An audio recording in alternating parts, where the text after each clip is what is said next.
અત્યાર સુધીની સૌથી મોટી જાહેરાત. આજ સાંજ સુધી નોર્મલાઇઝેશન માર્ગ જાહેર કરવામાં આવશે ફોરેસ્ટ ગાર્ડના.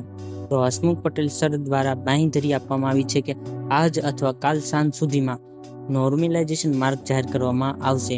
ઉમેદવારે પોતાના માર્ગ પર્સનલમાં જોઈ શકાશે, એટલે કે કન્ફર્મેશન નંબર અને જન્મ તારીખ નાખીને માર્ગ જોઈ શકાશે.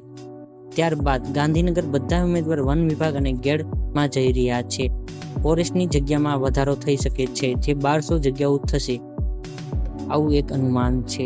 ટૂંકમાં કે હવે ફાઇનલ ફોરેસ્ટ ગાર્ડના માર્ગ તમામ વિદ્યાર્થીઓ આજ સાંજ સુધી અથવા આવતીકાલે જોઈ શકાશે. માર્ગ ઓફિશિયલી તમારા વેબસાઇટ ઉપર તમે માર્ગ જોઈ શકશો.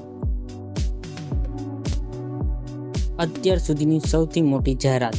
આજ સાંજ સુધીમાં